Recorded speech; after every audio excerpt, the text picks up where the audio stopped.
Ala Kodmani, bonjour. Vous êtes une opposante syrienne, née à Damas et exilée en France, présidente de l'association Syrie Liberté et aujourd'hui surtout journaliste au quotidien Libération. Vous avez d'ailleurs obtenu le prix de la presse diplomatique en France pour des reportages réalisés en Syrie. Alors, au bar de l'Europe, je vous ai servi des boudoirs parce qu'une mouvance importante de l'opposition syrienne en exil a décidé de bouder la conférence de paix qui vient de s'ouvrir en Suisse. Vous comprenez cette bouderie ou c'est une erreur stratégique ?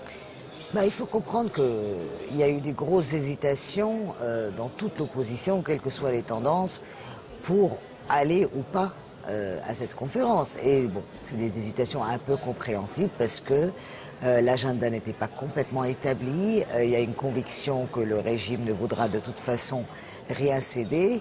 Et est-ce que c'est beaucoup se compromettre que d'aller à cette cautionner en quelque sorte un processus qui pourrait légitimer le régime ou pas. Donc bon, finalement une partie de cette opposition est restée sur la position de non, préférer ne pas participer, mais bon, la majorité est là. Oui, c'est quand même historique. Pour la première fois, le régime de Damas se retrouve face à une partie de l'opposition. Qu'est-ce qu'on peut attendre de cette conférence de paix? Et j'allais dire, qu'est-ce que les Syriens, la population syrienne que vous connaissez bien, attend de cette conférence? Je crois que c'est surtout pour cette population syrienne qu'il fallait que cette conférence se tienne. Et ce qu'on peut regretter, c'est qu'elle ne soit pas tenue il y a 2 ans. Et que les différentes puissances internationales n'aient pas réagi à temps avant d'attendre 150 000 morts et autant de drames et de destruction pour la Syrie. Et bon, on est avec une population qui est complètement épuisée, quelles que soient ses sympathies, quelles que soient ses tendances. Aujourd'hui, c'est une population à bout du rouleau. Avec des habitants qui meurent de faim dans certains villages. Qui sont assiégés de certains rapports. Qui sont assiégés dans les banlieues de Damas, qui n'ont pas de pain, qui n'ont pas d'eau, qui n'ont pas de...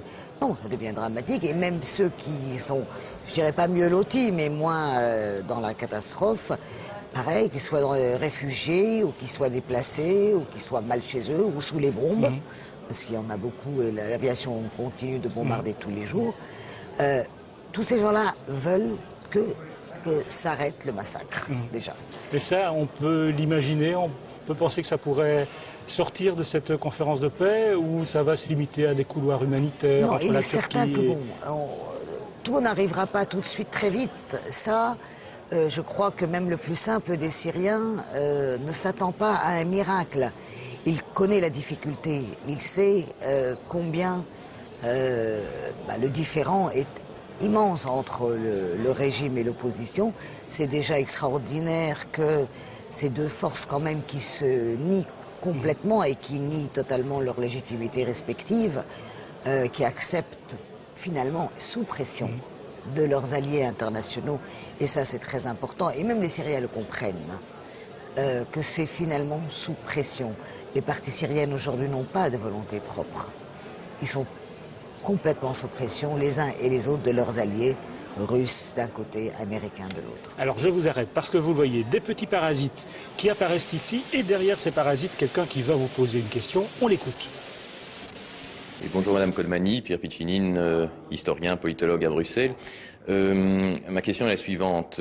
Nous voyons actuellement en Syrie se développer un mouvement djihadiste de plus en plus prépondérant qui a remplacé, pour ainsi dire, l'armée syrienne libre sur le terrain. Mouvement à la fois proprement syrien, mais également en provenance de l'étranger, d'Irak, d'Afghanistan, de Tchétchénie, d'Asie centrale, de certaines métropoles européennes à forte immigration arabo-musulmane aussi.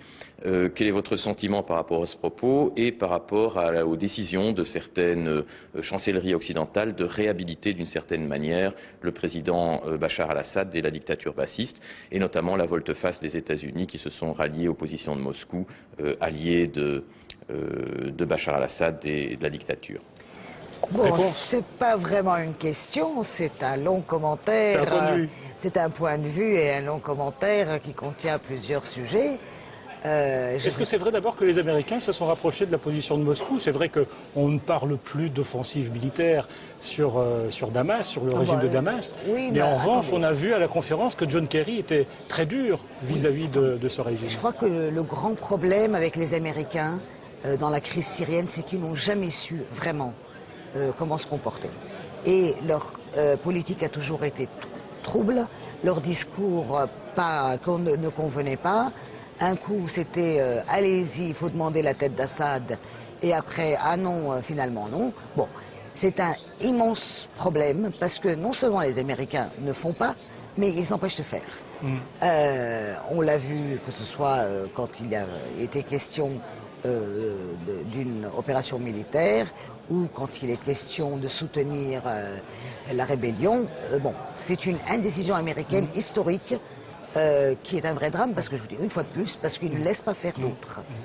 Maintenant, j'aimerais quand même faire un commentaire sur le commentaire à propos des djihadistes, parce que ça passionne. Alors, le récit de il n'existe plus de révolution syrienne ni de rébellion syrienne, et que c'est Al-Qaïda ou le djihad international qui a tout pris, qui occupe le terrain, bon, on arrive au bout de l'histoire. Il est certain que le chaos qui a été installé en grande partie par la responsabilité du régime, qui a lâché les frontières, qui a lâché les djihadistes qu'il détenait dans ses prisons pour les laisser pourrir la rébellion en quelque sorte, ont été déterminants dans cette image. Mais aujourd'hui, on l'a vu, il ne faut pas non plus oublier que depuis un mois, c'est justement les rebelles syriens qui se sont attaqués aux extrémistes qui ont abusé vraiment. Et, bon. Mais est-ce que cette division entre les rebelles, est-ce que ça ne fait pas peur aux Occidentaux? Est-ce que, comme le disait M. Pizzinin, quelque part, Bachar al-Assad a peut-être regagné des points sur le plan diplomatique? Je ne sais pas comment Bachar al-Assad peut gagner des points. Il faut quand même revenir à la logique de l'histoire. C'est lui le responsable de tout. C'est lui qui, dès le premier jour, a répondu par les armes, par les tirs, par la répression. Et Bachar al-Assad ne peut survivre sans continuer de tirer. C'est tout ce qu'il sait faire, sans cogner. L'escalade a toujours été le fait du régime. Je répète, même l'extrémisation, le lâchage des responsabilités et la responsabilité de Bachar al-Assad doit partir, il n'y a pas de discussion là-dessus. C'est évident. S'il ne peut pas partir par une solution politique, ce sera peut-être la justice internationale. Et comme l'ont révélé beaucoup d'enquêtes récentes, il y a un dossier très consistant contre lui. Alain Kodmani, merci d'être venu au bar de l'Europe. Et on va s'attaquer à ces boudoirs en espérant que cette conférence se termine d'une manière positive, bien sûr.